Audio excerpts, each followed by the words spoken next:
Hello, all you positive heads out there. It's so good to be back with all you beautiful reflections of the one source consciousness that creates and animates all things. If you're new to this podcast, of course, we're super happy to have you here. And if you've been listening and enjoying for a while, I would be super grateful if you would please take a moment to give us a review on Apple Podcasts. It's one of the best and simplest ways to pay it forward and help others find the show so that they too can tap into the powerful perspectives and positive vibrations we are collectively emanating. The other unique and magical way to share this show is by sending any friends you think would benefit from listening to this podcast our Game with the Universe link at positivehead.com/game. Also listed in the show notes, which will serve them up a quote-unquote random episode when they click it. Just instruct them before clicking the link to close their eyes for a moment and sincerely ask the universe to cue up the episode that contains the insight and perspectives that they most need to hear at this point in their life journey, and then click to listen to whatever episode is synchronistically served up to them. I have heard time and time again from people about the incredible results they received playing the game. So just tell your friends magical results are guaranteed or their karma back.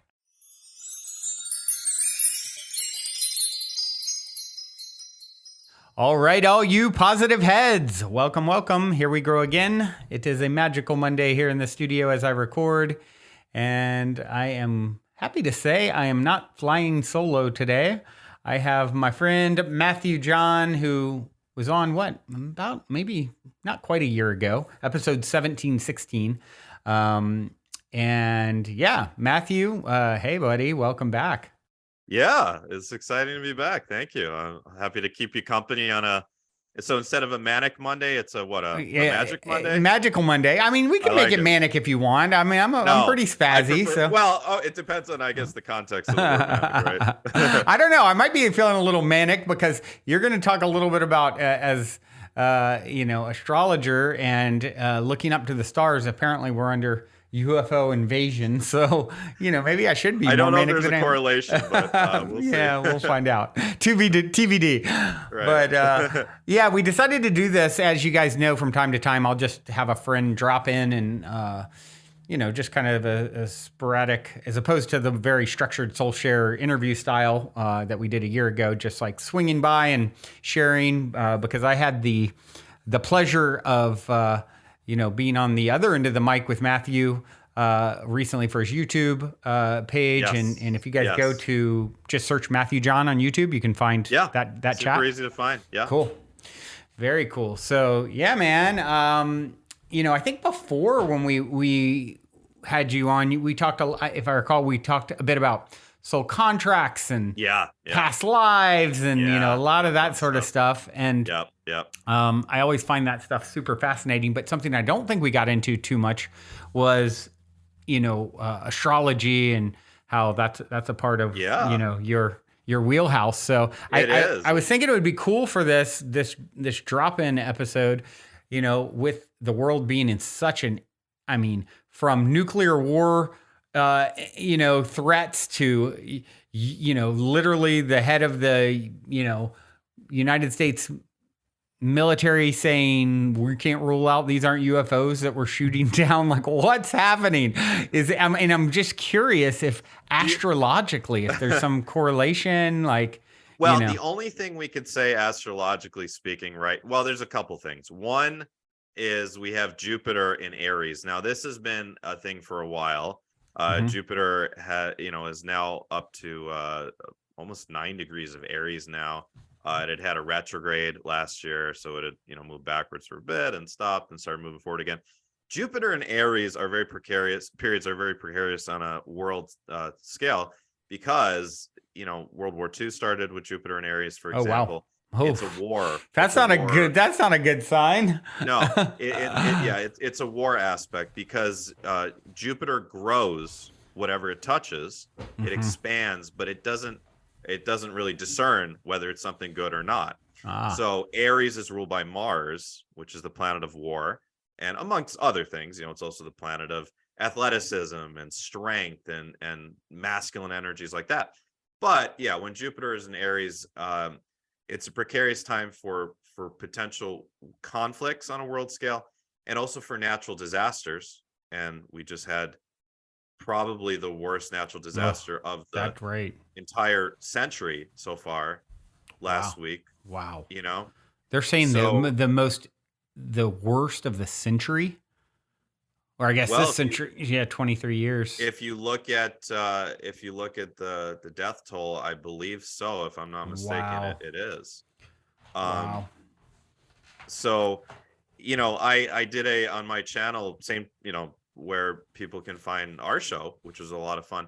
I also did a 2023 astrological preview back on New Year's Eve, New Year's Day, and I talked a lot about Jupiter and Aries this year, and the potential issues that could arise because of that on the planet. It's kind of happening in certain ways.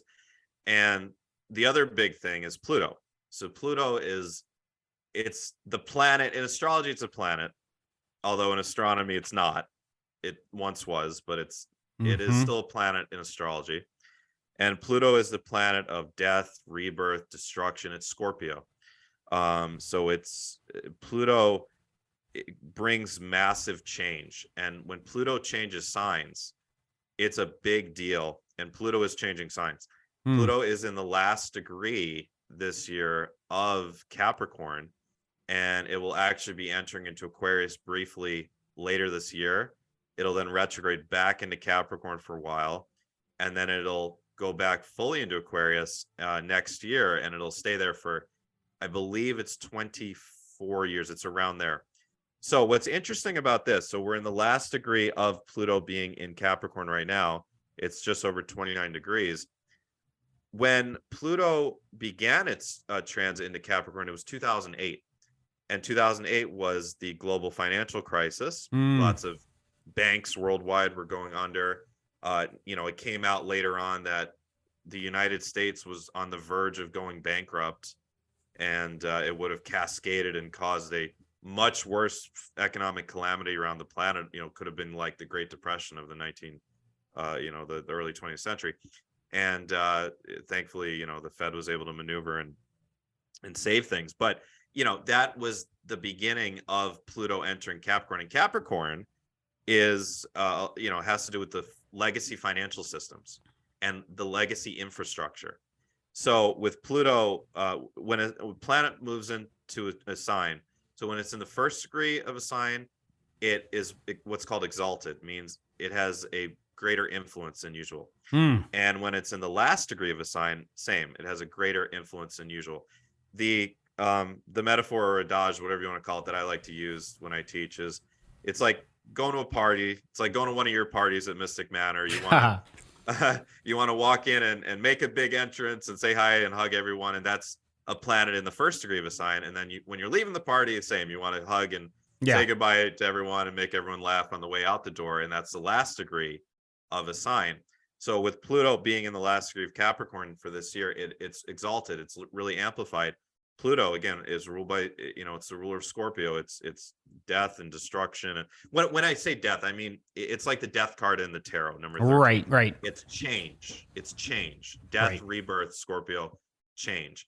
And so what it's likely to do is precipitate some sort of economic, I don't know if I want to use the word collapse, or recession is probably a better word. And there's already signs, post-pandemic, of that recession already taking place in certain countries. It's definitely worse in other countries than the United States, but it's likely to get worse before it gets better, just because of Pluto's influence. Now, Pluto, the next sign that Pluto enters into is Aquarius. Aquarius comes after Capricorn. And this is really important because we find ourselves, many would say, including myself, in the planetary age of Aquarius. That we just stepped into the age of Aquarius out of the age of Pisces. Planetary ages go backwards around the zodiac wheel. And the age of Aquarius is the prophecy's golden age of planet Earth. Which we haven't had in 13,000 years, since the age of Leo. By the way, planetary age lasts approximately 2,156 years. And my belief is that really 2012 was kind of the doorway, beginning. the first door into that. But even going back, like the harmonic convergence of 1987, for example, was an early doorway. And even the 1960s, if I'm not mistaken, it was 1963. I may be a little off on the year, when all planets lined up in Aquarius for a couple days. And it was a really, really, Wow. the hippies back in the day, like my parents knew about that and were celebrating that this was the the early dawning of the age of Aquarius, right? And then we have the song, by the fifth dimension, this is the dawning of the age of Aquarius, right? So it's important because Pluto is the change maker of the planets of the zodiac. So as we enter into Pluto and Aquarius, it's giving us a preview in certain ways to what the systems of the planet will be perhaps like during the overall 2,000 plus year age of Aquarius. And it's also going to be what really starts to very quickly push over dominoes and have old systems start to fail and new systems start to fall into place on this planet. How does that actually pan out, on a practical level? I'm not really sure, but it's the economic systems of the planet, it's the infrastructure of the planet. It's even the ecology and the climatology of the planet, right? Global warming and things like that. And so there's a lot over the next 2 decades that are going to really change, I believe, and I've seen. And you speak about aliens. Let's not forget the robots coming online. And that's really interesting because robots, the sign in the zodiac that rules over robots would be Aquarius, because Aquarius rules technology. So Aquarius is about it's about groups, it's about collectives, it's about how do we relate to each other, not from an individual's level, not from a family level, but from a group level. And during Pluto in Aquarius time and Saturn in Aquarius time, which is Saturn and Jupiter met back in late 2020, if I'm not mistaken, and it launched a 20-year new cycle of Saturn in Aquarius. And Saturn in Aquarius, again, is about switching the structures of the planet towards that Aquarian ideals. But through that, we can also experience the dark side of Saturn Aquarius, for example, which is restrictions, which we saw a little bit like restrictions in travel, restrictions, freedom of movement during the pandemic. Yeah. And we still even see the reverberations from that now. I mean, I have people that are in Europe and want to come to one of my retreats this summer, and they can't, if they're not vaccinated yet, right? So that we see both sides of that. And then with Pluto and Aquarius, it's the same. We'll see lots of new early innovations of technology, including robotics and AI, including, I believe, new renewable energy systems that will really start to pick up more steam and become more prevalent. But at the same time, there's likely going to be more restrictions in general that are placed on populaces. We look at China and see that China has always been on the leading edge of that kind of dystopian 1984 type society. And it's likely that some of that, continues to infiltrate into the West in certain ways. But anyways, that's this year. It's a really important year. So I'm not overly surprised for these weird stories about UFOs and what they are. I have theories. I don't know if you want to get into that. I really have no idea. It'll just theories in my mind. But yeah. Does that involve extraterrestrials or something a little closer to home? I think so. What do you think? This is a good question. So, it's been said for a while that there's this whole theory that, and supposedly leaked information around the government intending to do a fake alien invasion. Right, exactly. In order to create some kind of a control structure or whatever, further clamp down. I don't know the end goal, but I find it highly odd that we had a balloon that we knew of, and it was instantly, there's a balloon. What do we do? Okay, we watch it for a few days. Okay, we shoot it down. And we know from the get-go what it is, whose it is, everything like that. Right. And then within days, all of a sudden, there's all kinds of new things that no one knows what they are. Exactly. I don't think it's a coincidence. I think you're absolutely right. And no, I know what you're talking about the Project Bluebeam stuff. Yeah, right. That's it. Do I, I don't, I've never bought fully into that as being something that's going to actually happen. I really don't think so. Yeah. But you never know. You never know. And I take it all with a grain of salt, honestly, myself. My personal theory on what's going on right now is actually a very simple explanation, is that this sort of stuff has been happening forever, like since the 50s, and they just never told anyone about it. Yeah.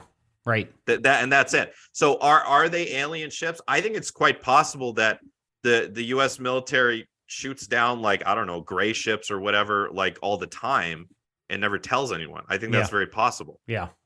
Yeah. Or whatever. I think it's, now China's claiming that the US has flown 10 balloons over them. There was the report that during the previous, presidential administration in this country that there were 3 balloons that were flown over that no one was told about.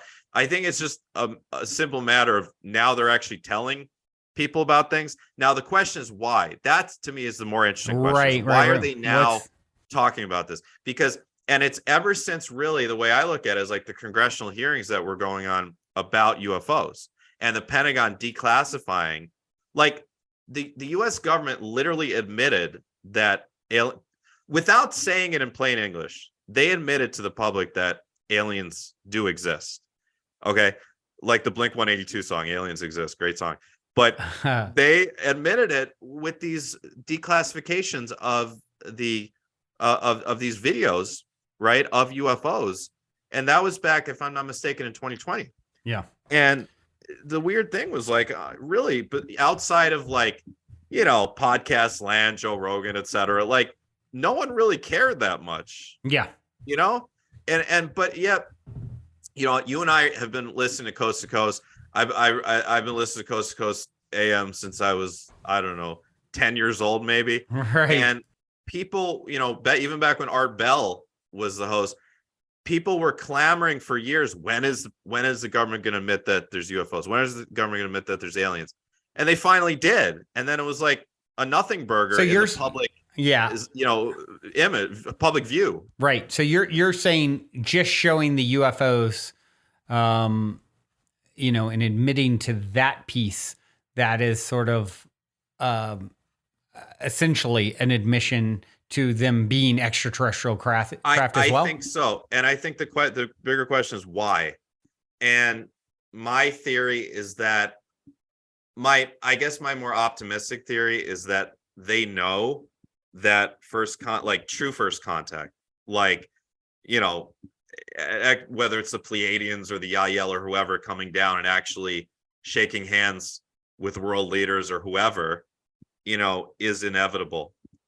I just think that it may be kind of inevitably in the timeline. And I believe it's in the 2030s. I've actually felt that for quite a few years, that it's in the 2030s. And there's actually, interestingly enough, many people, I don't know if you've heard this from anyone else, but I've heard others share that they've also have this feeling about the 2030s being when it's that like happens, when it's just open, right? So if that's the case, then it seems as if it could be in, I guess, whoever they are, best interest, meaning like governments, to start to, I guess, kind of assimilate the people to hearing it. Because think about, the rhetoric right now is compared to, let's say, 1995, right? Like you and I, and like every radio show and podcast, and today and yesterday, what are they talking about? Right. Aliens, right? Yep, right.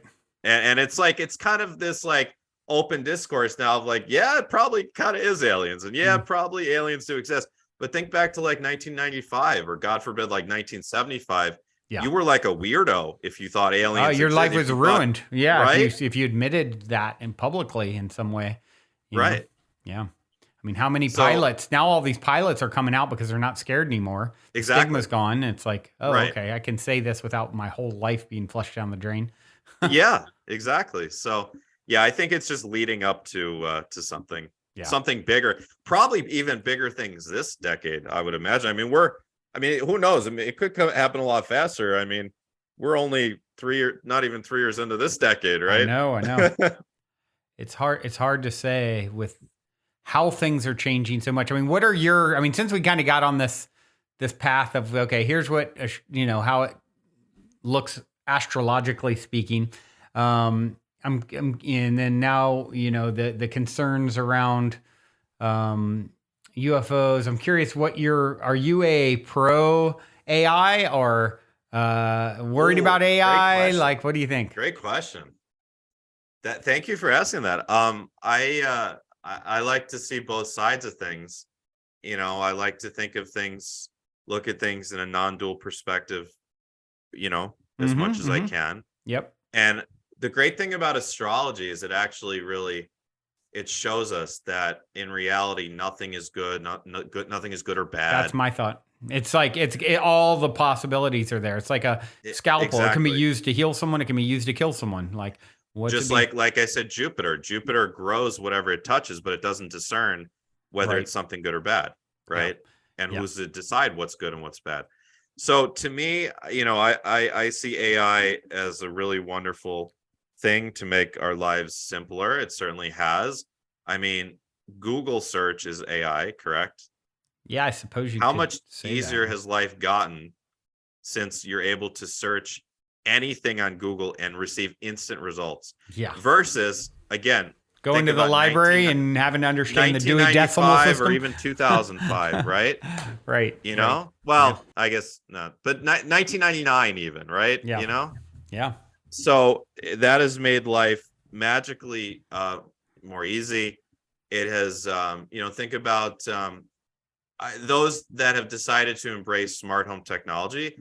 I'm not a big fan of it. I'm generally an old school person in a lot of ways, but people that have embraced smart home technology, having everything hook up to everything else, the convenience of being able to, speak into your phone and just have anything you can. I can just say, hey, Google, turn on my backyard. And there's like lights that I would have to go to the end of the earth to turn on. And exactly. That's what I mean. And those that have embraced that, it's great. It's convenient. But yeah, of course, the dark sides are, the loss of privacy. Yeah. The loss of, owning your information in a lot of ways. Yeah. And the, the possibility of control, through technology, through AI.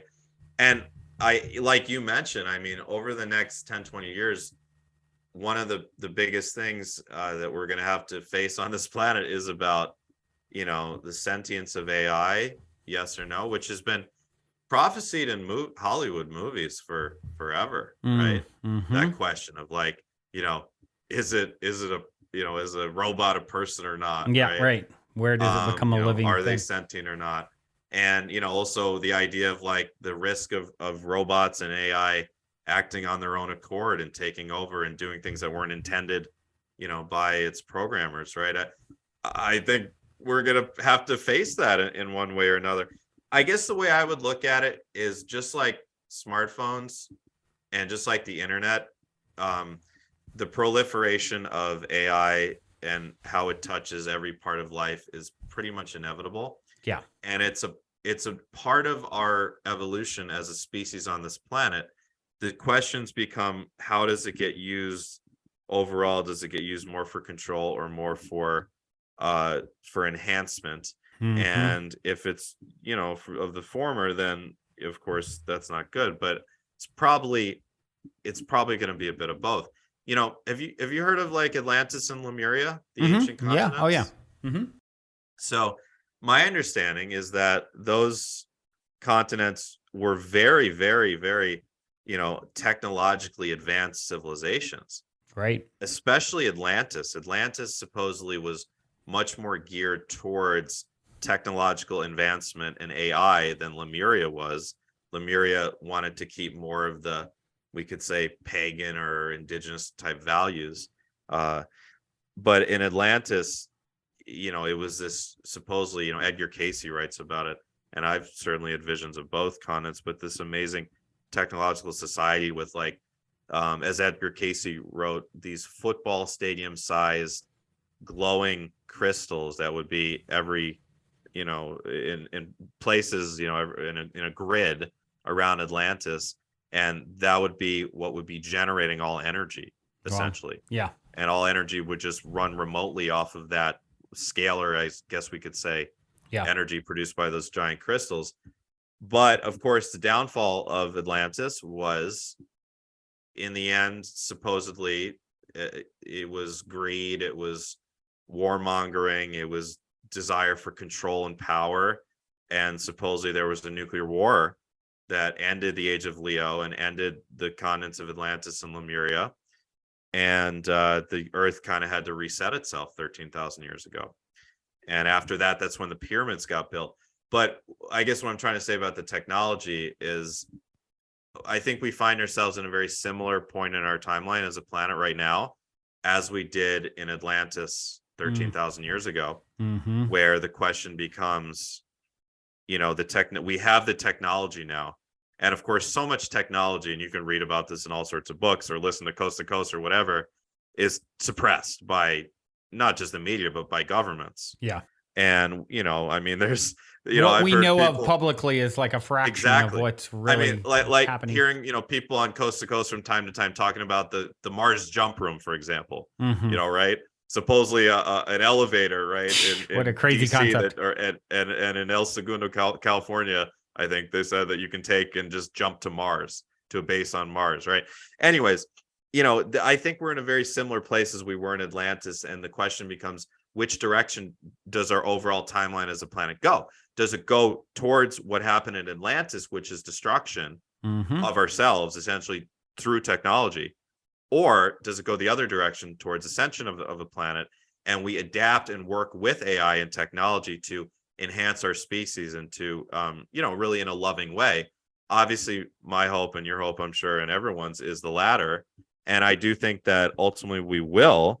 It's just that I think that because the beast, so to speak, the control mechanisms of the planet, the Illuminati, if you will, is so strong still, that we're going to see both. We're going to essentially see both sides play out over the next couple decades here. Yeah, I think that's how I view it, and always sort of share and encourage listeners like, hey, if it's all about the story that we're telling and infinite possibilities exist from this moment forward, source plays out all the potentials, then where do I have any input or say? Well, what is my vibrational offering, expectation, energy alignment? Where is that? So what timeline am I going to choose to enter? Yeah.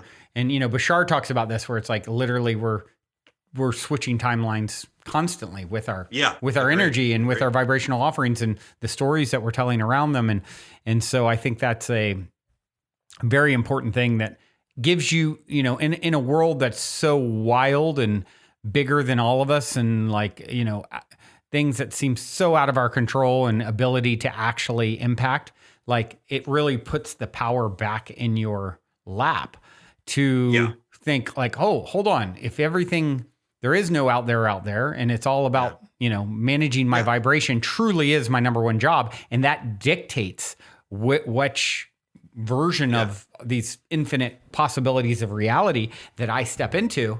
Then all of a sudden you've got the power again. Exactly. And that's really the crucial lesson of all this, I think. And what you spend the most energy and time focusing on out there is a reflection of the inner world. Yeah. People that already feel very disempowered in life, victimized in some way, their focus is on anything out there that confirms that disempowerment. Yeah. So someone like that looks more at, focuses more perhaps on the disempowering aspects of technology or the control mechanisms of technology, and ignores the positive aspects, which there are many. Right. You and I couldn't be doing this in 1995 either, could we? That's right. Right. Absolutely. So, yes, I agree 1,000% with that. And, ultimately, the way I look at it, I look at, where we're at as a planet from a macro view right now, and like a macro timeline.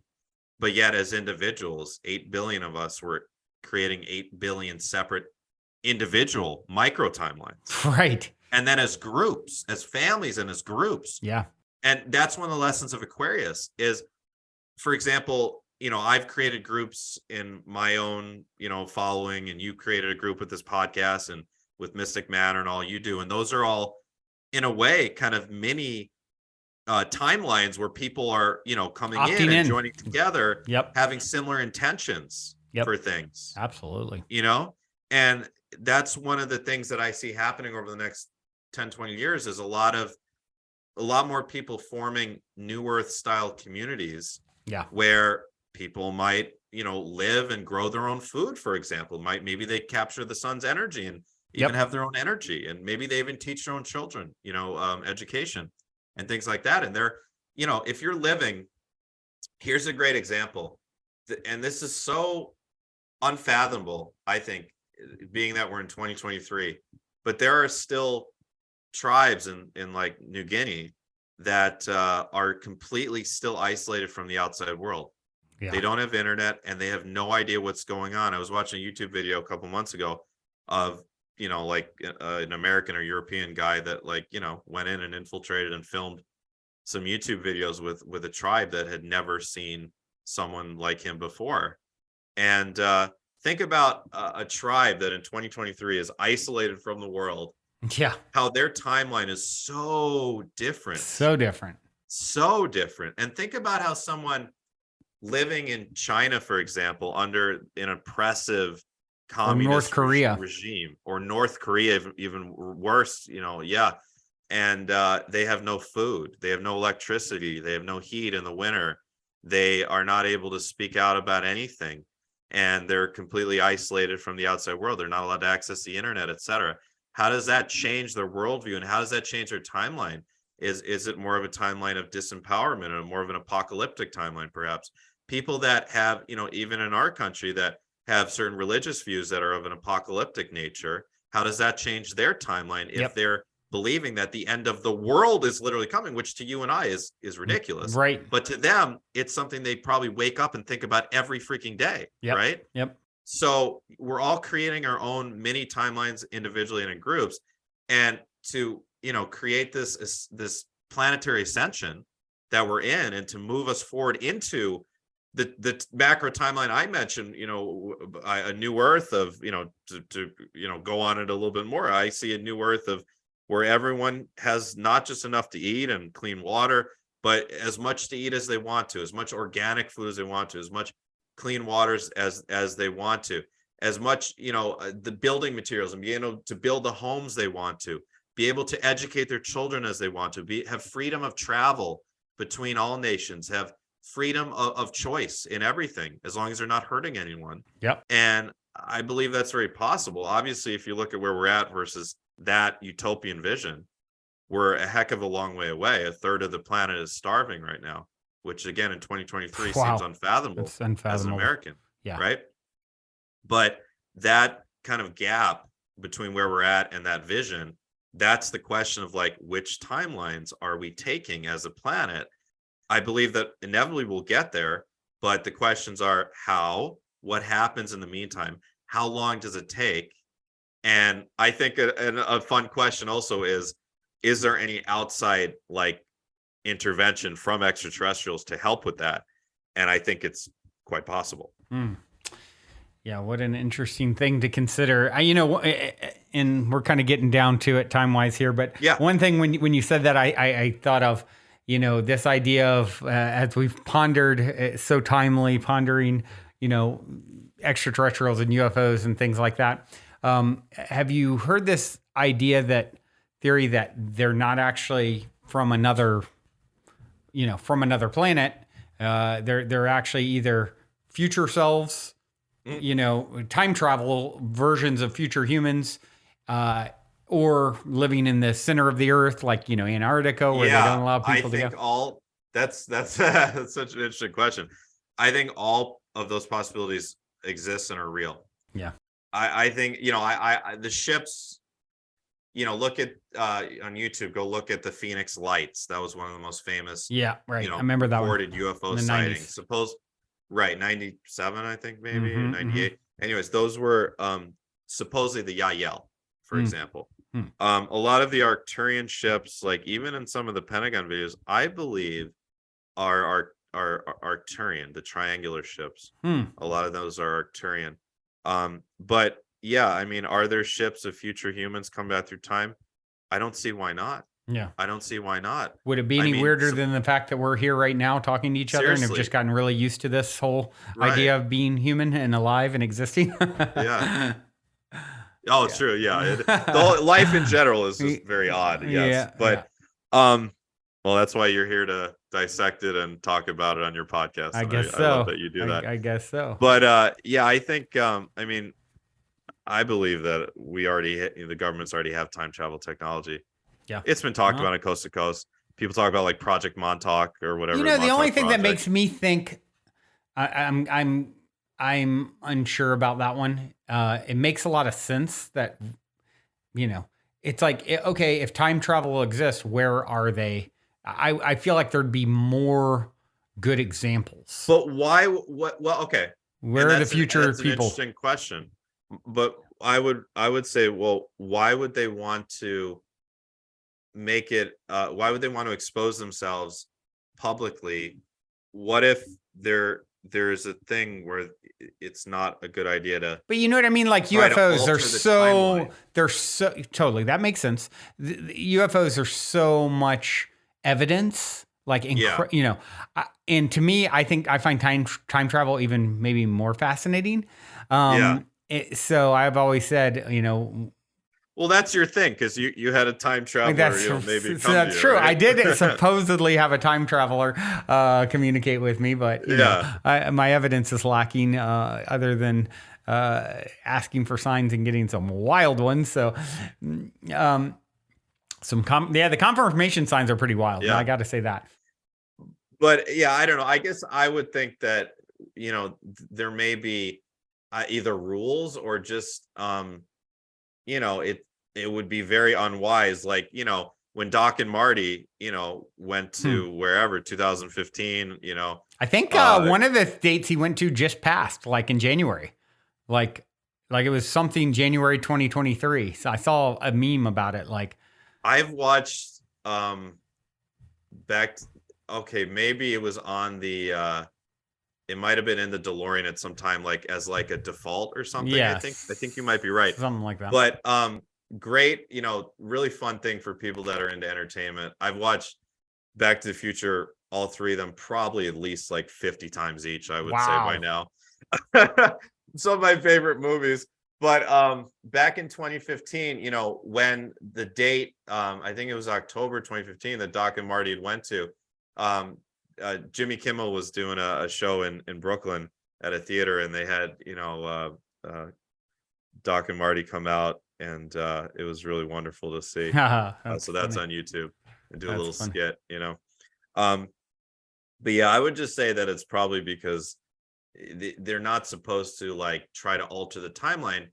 Also, because think about it. Now, this is such an interesting question, and I know we got to go in a minute, but like if the past has already happened, what is the need to go back and alter it? Right. You know, or just experience it though. I mean, if I had a time travel ability. That's why Doc Brown is always like, Marty, whatever you do, don't do anything. Don't interact with your you know, yourself here. So what if it is just like that? What if there are time travelers all over the place? Maybe some of them once in a while do call coast to coast and you know, and they're real and they're just observing or writing. Maybe they're writing books about the past. Yeah. You know, or whatever the mediums are in 2030 or 2350 or whatever. Yeah. And they're not trying to alter things. Yeah. Yeah. What a trip. What a trip. Yeah. Well, maybe by this time next week, you know, we'll have uncovered the UFOs being shot down. Yeah. No telling. Oh, well, this has been fun. Matthew, thanks for taking the time to swing through and just having me again. Just explore all the wonderful, weird possibilities of this existence. And for those who want to check out, why don't you do a quick shout out of where they can find you? You can check out all my stuff on my website. It's youradivinehuman.org, all spelled out, youradivinehuman.org. You can check me out on YouTube, Matthew John Spiritual Teacher. Just type in Matthew John, you'll find me on YouTube. And you can check me out on Instagram at Matthew John Healer. And right now, the thing I'm most excited about, excuse me, thing I'm most excited about is my Sunday program called Ascending as One. It's my group. I wanted to create this kind of Aquarian, let's come together and learn and grow and heal together group. It's virtual. It's been really wonderful. We're having amazing healings happen every week. And there's a different topic for each week. We also do astrology each week, looking at the charts for the week to come, so people know how to navigate the week ahead.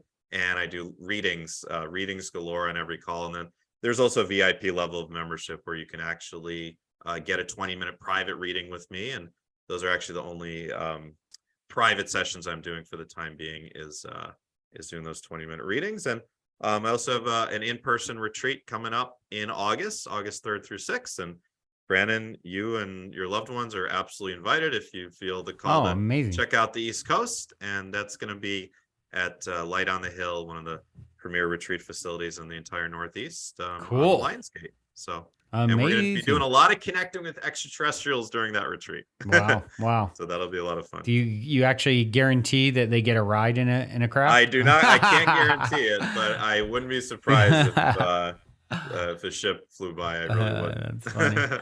Well, this has been awesome. Thank you for all that. And we'll continue to ponder. I do have a really great song from my friend Equanimous, just put out a new album, so I thought I would share one of those today. Yeah. This is One by Equanimous. Hope you guys enjoy it. Till next time, journey well.